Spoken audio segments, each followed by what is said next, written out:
Good evening, and once again, welcome to the Shadow Gallery. I will be your host, James Donnelly.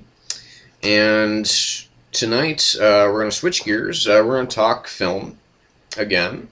We're going to talk about the film that I just saw, which is the film Sucker Punch, Zack Snyder's Sucker Punch. Obviously, this was on many people's geek radar for a long time, with a majority of unknown cast members. A few names some people have heard. Certainly no A-list actors in this. But some good character actors. People like Scott Glenn and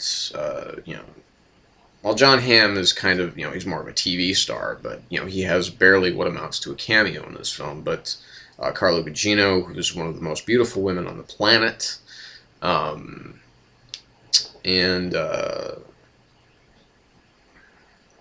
pretty much it as far as known people. And then there's Vanessa Hudgens, who people know from the High School Musical films, and also her nude photos that were on the internet that she took on her cell phone, which caused all sorts of controversy like a year and a half, 2 years ago, whatever the fuck it was. Anyway, otherwise we've got Emily Browning as the star. We've got Abby Cornish, Jenna Malone, Jamie Chung, Oscar Isaac. Many of these names, I was like, okay, who the hell are these people? Essentially, it's a near fetishistic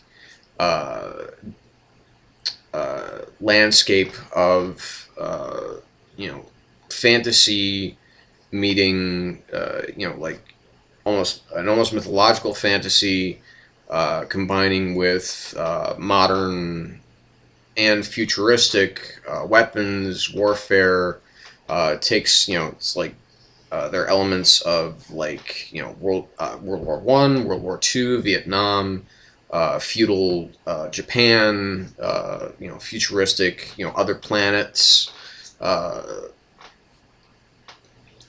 steampunk, Kaiser soldiers and robotic Nazis or orc-like Nazis and robotic whatever, demonic ancient samurais with chain guns. It would be silly for me to even get into the plot of the film, because ultimately there kind of is no plot. This is Zack Snyder's first attempt at making essentially an original piece of filmmaking. Because there's 3 previous films. Dawn of the Dead was a remake, 300 was a comic book, and so was Watchmen. And I enjoy the hell out of Dawn of the Dead. I think that's a really, really excellent, modern zombie film. Well, okay, that might be a little too hyperbolic. It's really good. I don't know if it's excellent, but it's really good. And that had a really good cast as well. 300, also really good cast. Very entertaining film. Beautifully created. Watchmen was a solid attempt at trying to make, the world's most, history's most complex graphic novel into a, 2.5-hour film, which was never going to work. I don't know why somebody said, okay, this is a good idea. It was a horrible idea, and it, and thusly, failed as an overall film, because the first, hour of the film is, the first issue of this 12-issue series. So, bad idea. But, a worthy attempt, I guess, is the best thing to say about it. Anyway, so, moving on to the actual critique of the film. It's interesting to see a male director like Zack Snyder, someone who has kind of so reveled in, obviously the the masculinity of 300. One might almost say homoeroticism. Um, you know, some people say that. I don't really think that that's the point. Um, but you know, uh, but someone who has made these kind of very kind of uh, not male dominated, but whatever. I mean, films that are primarily, I think, built for a male audience. Let me just put it that way. Um, it's interesting to see someone who does that basically make a film that portrays uh, women um, are the strong ones, even though they are entirely, almost throughout the entire film, they are the object of sexual desire. Um, but all of the men in this film are greedy, sleazy, pedophiles, rapists, uh, brutes. I mean, it's almost like if Zack Snyder had decided to direct an episode of Law and Order SVU. I mean, it's almost that, it's like every male character in this film is just absolute scum of the earth. There's no redeeming quality to any of these men whatsoever. At least all of the major players, and most of the minor ones. So that's, I guess, in its way, kind of refreshing to see that come from a male director. But